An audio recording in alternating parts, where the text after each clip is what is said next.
Hello friends, welcome back. അപ്പോൾ നല്ലൊരു പുതിയൊരു വീഡിയോയിലേക്ക് എല്ലാവർക്കും സ്വാഗതം. അപ്പോൾ നമ്മുടെ യാത്രയുടെ 5ാമത്തെ ദിവസം ഉണ്ടോ.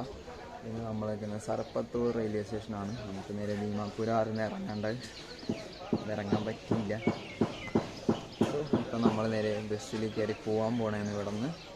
സോ നമുക്കിനി നേരെ ബാക്കി കാഴ്ചകളിലോട്ട് ഇറക്കാം. ഓക്കെ, ഇവിടെ ആ സംഭവമൊക്കെ ഇല്ലീഗലാണ്. പാനും പിന്നെ ചവക്കെന്ന് പറയിട്ടാണല്ലേ, വിമൽ, ഗുഡ്ക, പാൻ മസാല, അതൊക്കെ ഇവിടെ ലീഗലാണ്.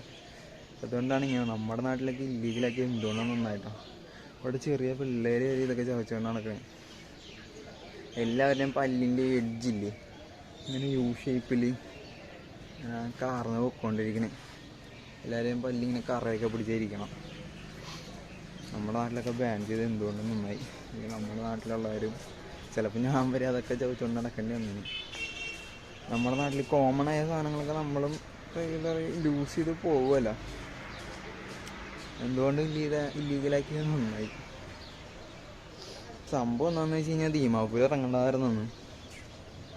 കാലക്കേടിന് ഒരു ബായ് പറയണ കേട്ടു. പിന്നെ എനിക്ക് ഓപ്ഷൻ ഉണ്ടായിരുന്നില്ല, റേഞ്ച് ഉണ്ടായിരുന്നില്ല. ഞാൻ ദീമാപൂർ ഇറങ്ങുന്നതിന് മുമ്പ് കുറച്ച് സ്റ്റേഷൻ മുമ്പ് വരെ ഉറക്കമുളച്ചിരുന്ന് സ്റ്റേഷൻ എത്തിയാന്ന് ചോദിച്ചുകൊണ്ടിരിക്കണായിരുന്നു. അപ്പോൾ ചോദിച്ചുകൊണ്ടിരുന്ന ബായ് പറഞ്ഞ് 2 മണിക്കൂറുണ്ട്, 6ാമത്തെ സൗജാവെന്ന് പറഞ്ഞു. ഈ പറഞ്ഞ കൂട്ടത്തിൽ പുള്ളിയും കുറച്ച് കഴിഞ്ഞാൽ പുള്ളി ഇറങ്ങിക്കളഞ്ഞു. എന്നിട്ട് പിന്നെ ഞാൻ എണീറ്റ് ദീമാപൂർ കഴിഞ്ഞിട്ടാണ്, കറക്റ്റ് ദീമാപൂർ കഴിഞ്ഞ് 5 കിലോമീറ്റർ കഴിഞ്ഞ് പിന്നിട്ട്. പിന്നെ അവിടെയുള്ള സ്റ്റേഷൻ ഇറങ്ങാൻ പറ്റില്ല, അവിടെ സേഫ് അല്ലെന്ന് പറഞ്ഞു. അതുകൊണ്ട് പിന്നെ അടുത്ത ഒരു മെയിൻ സ്റ്റേഷനുണ്ട്.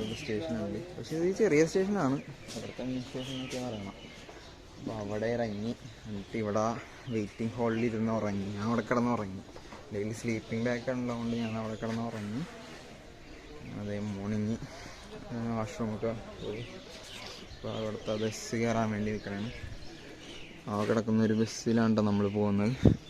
അപ്പോൾ 150 രൂപ പറയണം. അവിടുന്ന് ട്രെയിൻ രാവിലെ ഉണ്ടായിരുന്നെങ്കിൽ 30 രൂപയായിരുന്നു.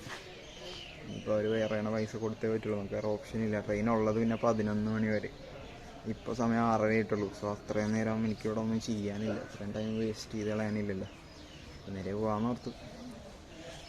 ബസ്സിലുള്ള ഒരു യാത്ര എക്സ്പീരിയൻസ് ചെയ്യാമല്ലോ നമുക്ക്. സോ നമുക്ക് ഏതായാലും ഇനി ബസ്സിൽ കയറിയിട്ടാണ്. ഓക്കെ, കണ്ടോ നമ്മൾ വന്നിറങ്ങിയ റെയിൽവേ സ്റ്റേഷൻ്റെ ഭാഗങ്ങളൊക്കെ.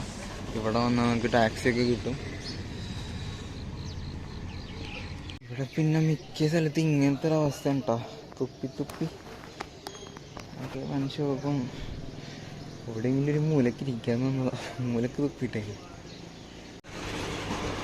കണ്ട, എല്ലാവരും തുപ്പി അതിൻ്റെ ഷീറ്റിൻ്റെ മുകളിൽ വരെ ആക്കി. എங்கே பார்த்தாലും തുപ്പലാണല്ലോ.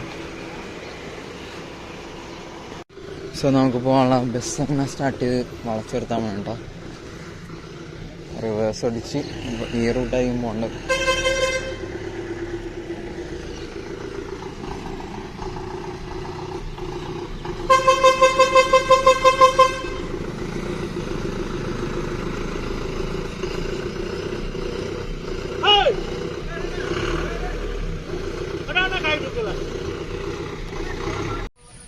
സോ നമ്മളങ്ങനെ ബസ്സിൻ്റെ അകത്ത് കയറിയേട്ടാ.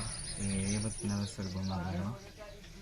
സോ 150 രൂപയാണെന്ന് അറിയാൻ ചോദിച്ചു. പക്ഷേ കടയിൽ ചോദിച്ചപ്പോൾ കടയിൽ ചേട്ടൻ്റെ അടുത്ത് ചോദിച്ചപ്പോൾ നമ്മൾ ബിസ്ക്കറ്റ് ഒരു കടയിൽ അടുത്ത് കയറിയായിരുന്നു. അത് എത്ര റേറ്റ് അറിയാൻ കൂടിയാണ് ബിസ്ക്കറ്റ് ആകാൻ കയറിയത്. അത് വേറെ കാര്യം. ചേട്ടൻ പറഞ്ഞാൽ 100 രൂപയാണ്. അപ്പോൾ ബസ്സുകാരൻ ഡ്രൈവറേട്ടൻ പറഞ്ഞാൽ 150 രൂപയാണ്. നമുക്ക് പിന്നെ കൊടുക്കേണ്ടി വരും 150 രൂപ. ഇവിടുന്ന് രാവിലെ ട്രെയിനൊന്നുമില്ല, 11:30 ആ ടൈം ട്രെയിനുള്ളൂ. പിന്നെ അത് കഴിഞ്ഞിട്ട് ഉച്ചയ്ക്ക് 2 മണി, പിന്നെ 4 മണി ആ ടൈമാണ് സർപ്പത്തൂരിൽ നിന്ന് ദീമാപൂർ റൂട്ട് പോകുന്ന ട്രെയിനുള്ളത്. അപ്പോൾ ഈ ഒരു ബസ്സിൽ പോകാൻ അല്ലാതെ നമുക്ക് വേറെ ഓപ്ഷനൊന്നുമില്ല. സോ നമുക്ക് ഏതായാലും ദീമാപൂരിലെ കാഴ്ച വെക്കണം. ഓക്കെ,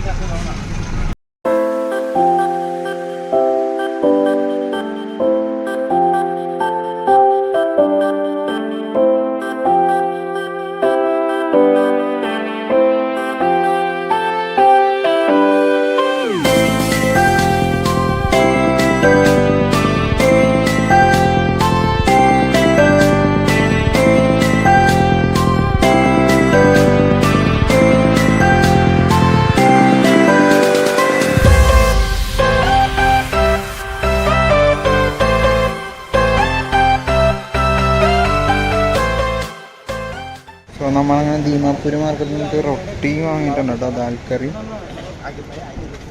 സോ കഴിച്ച് നോക്കട്ടെ. ഇതിന് 50 രൂപ എന്നാണ് പറഞ്ഞത്.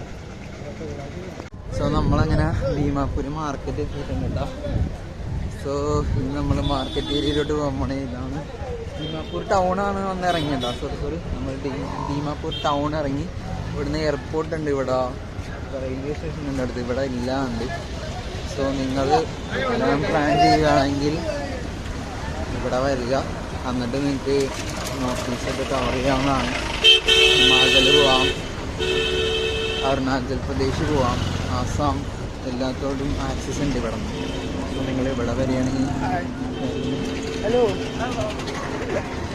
ആൾക്കാരൊക്കെ ഭയങ്കര ഫ്രണ്ട്ലി ആട്ടോ. ലാംഗ്വേജിൻ്റെ ഭയങ്കര ഇഷ്ടമാണ്. ഞാൻ പേടിച്ചിട്ട് സംസാരിക്കണം. എങ്ങാനും വായന്ന് വല്ലതും വീണ് കഴിഞ്ഞാൽ മീൻസ് റോങ് ആയിട്ട് നമ്മളൊന്നും പറയരുത്. അതാണ് മെയിൻ ഉദ്ദേശം. ഹൈ ചേട്ടന് ഇഷ്ടപ്പെട്ടില്ലെന്ന് തോന്നുന്നു. വേണ്ട മാർക്കറ്റിൽ. സോ നമ്മുടെ ഇന്നത്തെ ഒരു വീഡിയോ ഇത്രയേ ഉള്ളൂ. അപ്പോൾ ഇത് അടുത്തൊരു വീഡിയോ ആയിട്ട് അടുത്ത ദിവസം അടുത്ത മാർക്കറ്റ് ഏരിയയാണ് നമ്മൾ കാണാൻ പോകുന്നത്. സോ നമ്മൾ ഇനി ഷൂട്ട് ചെയ്യാൻ പോകണം GoPro Hero 11 എടുത്തായിരുന്നു. അപ്പോൾ വളരെ സന്തോഷം. ഇനി അതൊക്കെ ബാഗിനൊന്നും എടുത്തിട്ട് ഇത്രയും നാളായിട്ട് എടുത്തിട്ടില്ല കേട്ടോ. നമ്മൾ 5 ദിവസമായിട്ട് GoPro യൂസ് ചെയ്തിട്ടില്ല, ഫോണിലാണ് എടുക്കുന്നത്. അത് സേഫാണെന്ന് തോന്നുന്നില്ല. ഞാൻ ഇനി എടുത്ത് യൂസ് ചെയ്യാൻ പോകുന്നത്. അപ്പോൾ മാർക്കറ്റിലെ കാഴ്ചകളൊക്കെയാണ് അടുത്തൊരു എപ്പിസോഡ്. അപ്പോൾ എന്തായാലും ഗുഡ് ബൈ.